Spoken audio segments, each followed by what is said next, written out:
Hello and welcome to the video. Today I am going to be reviewing my Thinkrider X7 Pro. So this is a direct drive smart trainer which I've been using for about a month. So before we start, I just want to say that it was paid for by myself, so I can be very honest about it. If it's not very good, I can tell you that because yeah, it's mine, so no one gave me any money to review it or anything like that. So yeah, it's a very honest review. Yeah, okay, so let's get started. So it's going to be quite a long video, so you can use the timestamps in the description to skip to where you want to go. So if you have any more questions you want to ask, you can put it in the comments below and I'll try my best to answer them. So in the box you get quite a lot of stuff, they're very generous. You obviously get the bike trainer itself, you also get a power adapter and an Ant Plus adapter, which saves you from having to buy one yourself. You get a quick release skewer and some washers, and then a conversion component so you can attach different types of wheels. I have a video doing a full unboxing of that, so if you want to see that, you can click the link at the top. It also comes with a cassette, and you can choose which one you want when you buy it. It also comes with a free heart rate monitor, which is quite useful, and also a sweat guard, which you can use to protect your bike from sweat and water. It's compatible with both road bikes and mountain bikes. You can use a quick release skewer and a through axle, both are okay. So unless you have a really extreme type of bike, it will probably be fine. You can check yours out on the picture to see if it will work. So all the testing is done with my Trek Domane AL3. So this is a road bike. You can also connect mountain bikes to it. So just for reference with the settings, I've got this up here. So train difficulty is going to be on max, and then the power display is going to be instant. Okay, so that should be the fairest way to check this. Okay, so before we start, I'm going to do a spin down calibration test. I've been riding for about 10 minutes. They recommend to do that first to make sure everything's fair. So to do that, you just need to download the app and then you select your device in here. It's this one. And you click Raceration Calibration.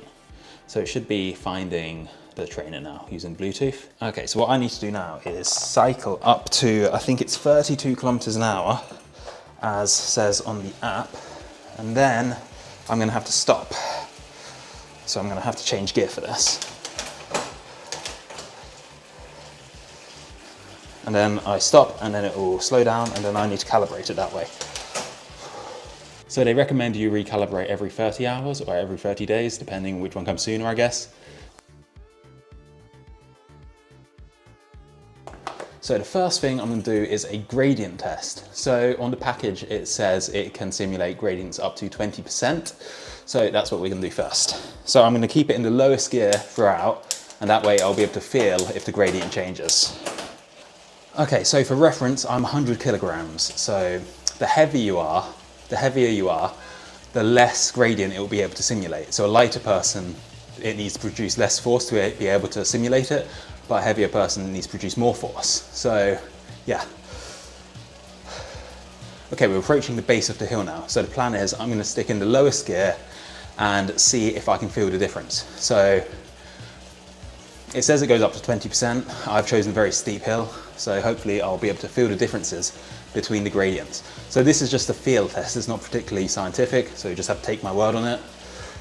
You can also look at the power, because as long as I keep the same cadence, the power should increase as the gradient gets higher. But it's doubtful I'll be able to keep a really high cadence when it gets steep anyway. So, hill is beginning, currently at 0%, spinning quite easily, nice feeling. It's a bit of a workout this. A review video is supposed to be relaxing. Okay, so 1%, 2%, not really beginning to feel anything yet, because it's just sort of up and down on 1% and 2%. All right, this is it, this is the KOM. Okay, 3%, yeah, definitely can feel that. 4%, yes, it's getting very hard, or harder at least to push. You can see the power sharp, it was about 80 and now it's about 140 now that we're on a gradient. 5%, yeah. Oh, this is my smallest gear. I'm definitely gonna have to stand up at some point. Okay, so 5%, it's difficult. Oh. So this is when you'd use your trainer difficulty to lower it, because going up this hill at 60 RPM is not good for your knees. I'm not looking forward to this getting up to 15%. Okay, 7%, yeah, hard. But the difference is we want to see if when it gets to 15%, whether it gets that much more difficult. Okay, 8%, 9%, I can barely push it. Jesus. Oh. Okay, you can feel it levels out there. 1, 3, 2%, 1%. Yeah, so much easier to spin now. Output's much lower because there's very little resistance. All right, this bit looks very steep. 7%, 8%, 9%. Oh. 8%, 9, 11. Jesus Christ. Oh. Oh. Okay, it got up to like 25% there, but it wasn't for a long time, so I can't really judge to see whether it actually simulated it properly. Okay, 10%, I can definitely feel the difference between this and like 7%. Okay, 7%, 8%, 9%, 10%. Okay, again, it gets up really steep, but only for a tiny bit. But the resistance does ramp up a lot. But I need to find some.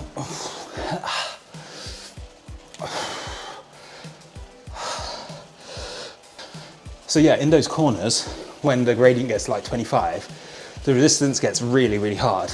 But it doesn't last long enough to really test it properly. Like again, in that corner, it's the same thing. It does go up, but whether or not it can maintain it is another question. But I don't think there's a hill on Zwift which is like really steep for a long time. Whew. All right, made it to the top of that one. Whew. Let's have a rest. Okay, you can definitely feel the difference between like 7% and 10%, so it's obviously working up to that. Oh, this bit looks very steep. Let's see what sort of gradient this gives us. 11, 12, 13, oh, 20, 22. Okay, that is difficult, very difficult. Oh, but I don't think it's that much more difficult than it was at 15%. Okay, let's try that again. Okay, so you can feel it's very difficult at 7% already.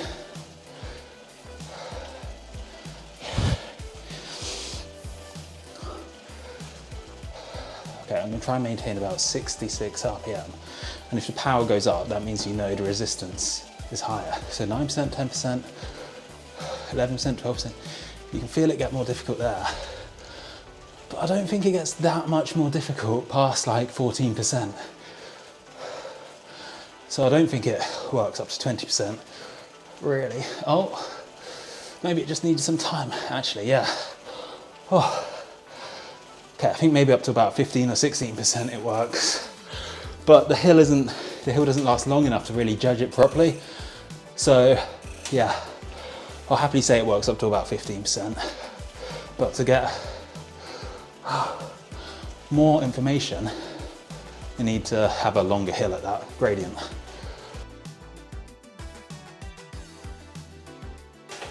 Okay, so this next test is we're going to see how quickly the wattage will drop to 0. So this is useful when you're trying to super tuck going downhill. The quicker it hits 0, the quicker your character will get into super tuck position. So I'm going to try to get to 200 watts and now stop. And you can look at the wattage in the top left and see how long it takes. All right, I can't even get to these big watts down here. 200 watts, let's go.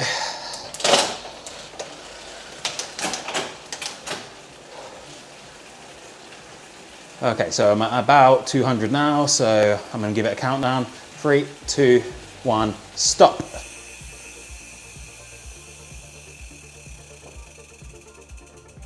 So that took quite a long time. All right, let's do it again. Attempt number 2. So let's get up to 200 watts. There we go. 3, 2, 1. No, that's a bit high. Okay, now 3, 2, 1, stop.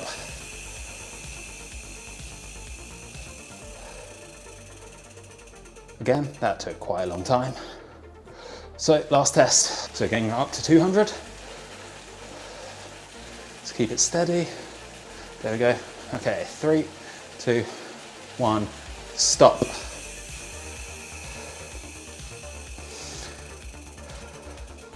Yeah, it takes about 5 seconds each time to spin down to 0 watts, which is quite a long time.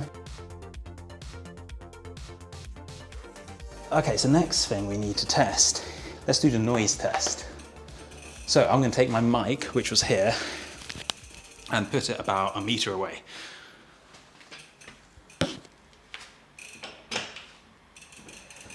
So, the sound you can hear now is just the ambient noise. So it's pretty quiet. So I'm going to cycle at 100 watts, 200 watts, 400 watts, 600 watts, and then we'll be able to see the difference in sound. And I'm going to try and cycle as quietly as possible, so it's just the machine. Okay, let's go.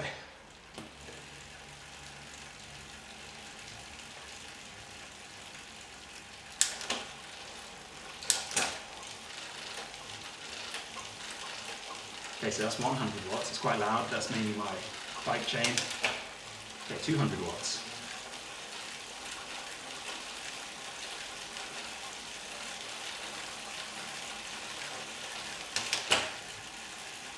Okay, let's try 300.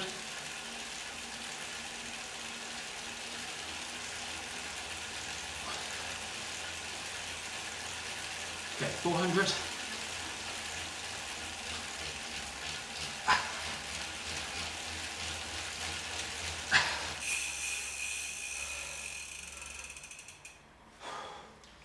Okay, it's pretty obvious there, it's quite quiet. The loudest thing is coming from the chain and my cassette, which aren't particularly clean, so that's probably why.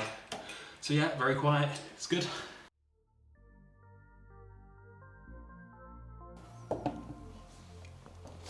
Okay, so this is going to be the stability test. How this one's going to work is I'm going to sprint as hard as I can, and then you can see how much the bike sways when you're putting lots of power through it. So just when you're standing here and you put a bit of force in it like this, you can see it has a bit of sway. That's because I've got it on a yoga mat, and yeah, the unit itself doesn't really sway that much, but we'll see when I put some power through. Okay, let's go. So that's 270 watts. All right, let's get into the big gear and stand up.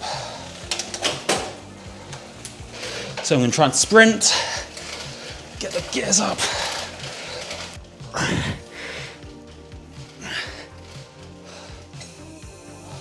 Okay, so looking back at the footage, when I get out the seat, you can see it does sway a bit, but it's not too much. I don't think that's from the machine. I think that's from the fact that it's on a yoga mat. So there's nothing interesting really there. It just has a normal amount of sway. Nothing bad or nothing notable.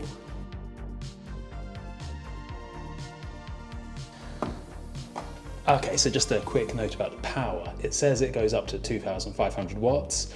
I will never reach that, so I can't really test it. I can admit that I've seen it go up to about 1,000 when I'm feeling actually quite good, which is all that anyone should probably ever need unless you're like a professional. So yeah, the power's good. Okay, so the next thing I'm going to test is how quickly it reacts to different gradients. So we're going to do that by going down the hill. And I'm going to keep it in a very easy gear. So hopefully I should feel the gradient change in my legs at the same time the gradient changes on the screen. So yeah, at the moment it's very light. So as soon as we start going down the hill, it should become even lighter. Yeah, I can barely feel. I'm pedaling, but there's zero resistance now. And you can see the watts goes down as well. Okay, still very light resistance.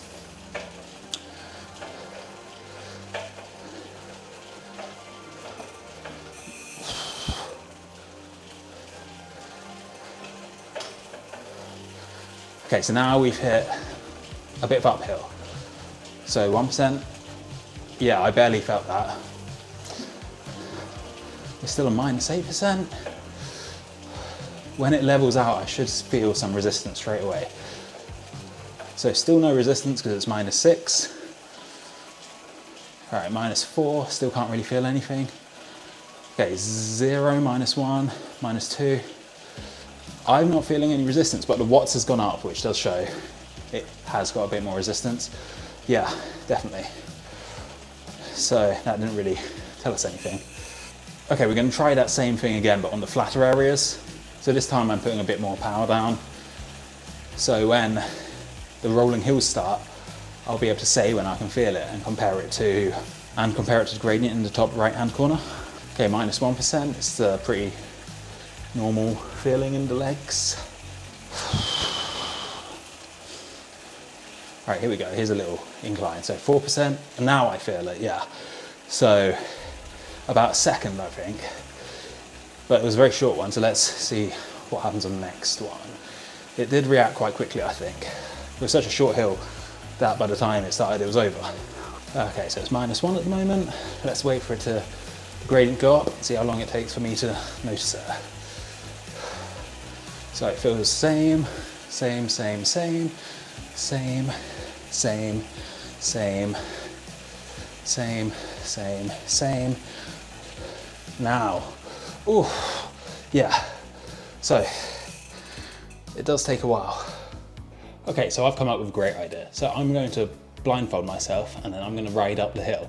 And then I'll say when I can feel the gradient. And then if that matches up with what it says in the corner, that means it's quite accurate.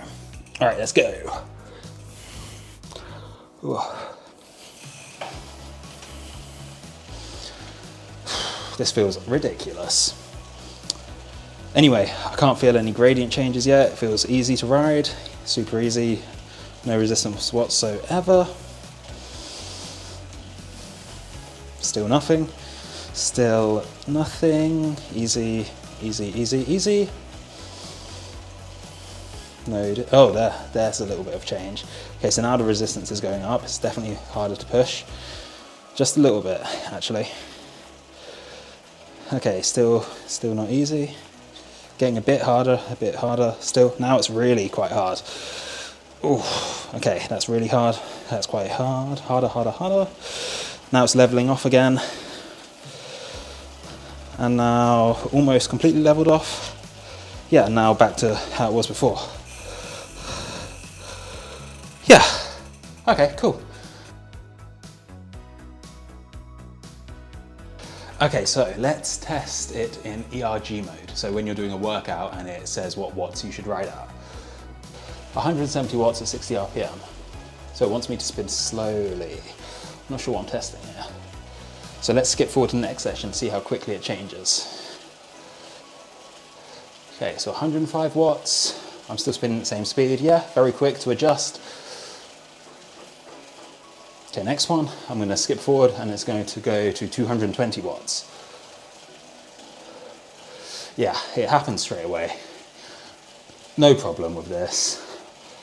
I've used it quite a few times with Zwift and with Wahoo system, and honestly, I have no problems with the ERG mode. It just goes straight onto the watts you want with no difficulty. Yeah, so that's fine. No problems with that. So let's talk about the unit itself. You've got quite a big flywheel here, which is pretty heavy.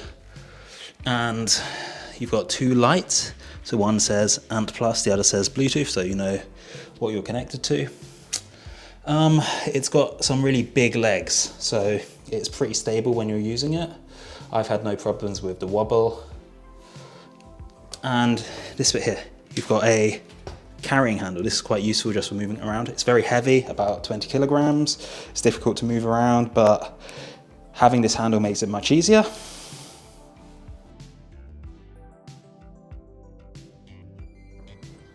So I've been using it for about a month and a half now, and I've never had it drop out or had any like connection issues. So the way I have it set up is I have an Ant Plus dongle, which is connected to my MacBook. So yeah, that works fine. I'm not sure how good the Bluetooth is because I never use Bluetooth, I just use Ant Plus, which you probably should choose because I think it's supposed to be better than Bluetooth. So yeah, I've had no dropouts ever, so that's good. If I have any in the future, I will let you know. So if you keep watching my cycling videos, I will update you if I ever have any problems with it. So I couldn't actually find the X7 on the English website, so we're going to use the X5 to compare instead. They are very similar in terms of specs. So comparing the Thinkrider X5 to the Wahoo Kickr Snap, obviously one is a wheel-on trainer and one is a direct drive trainer. This means the Wahoo one will be much louder than the Thinkrider, which could be an important consideration if you have neighbors below you, for example.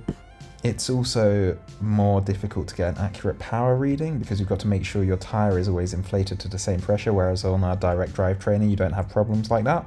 In terms of specs, the Thinkrider is also better. It has a higher maximum wattage, it's more accurate, and it has a higher maximum incline. It's also probably a good idea to think about the warranty. I know that Wahoo has a good reputation regarding returns and getting things fixed. I don't know how Thinkrider would do in that situation. Obviously, if something goes wrong with it, you'd have to send it all the way back to China, which is a lot of effort, so it's up to you whether you want to get a cheap one and risk doing that. So if we compare the Thinkrider with the Kickr Core, this is quite interesting as well.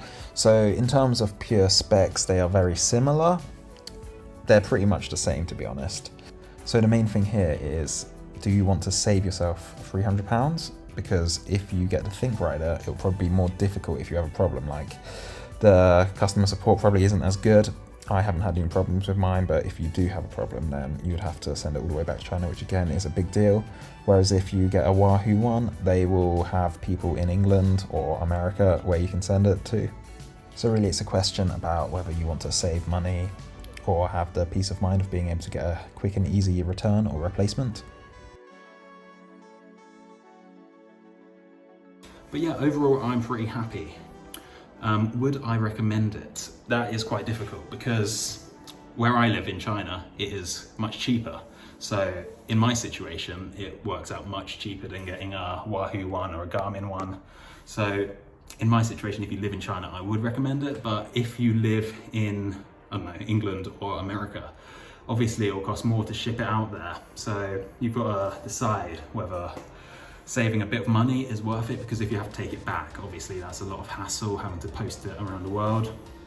So if you're between getting this one or a wheel-on trainer, I would definitely recommend getting a direct drive trainer. It's much quieter, it feels much better to ride, you don't ruin your rear tires. Sometimes you get like punctures and stuff like that on the wheel-on trainer. So if you're between getting a wheel-on one or a direct drive one, I'd definitely recommend spending a bit more money to get one.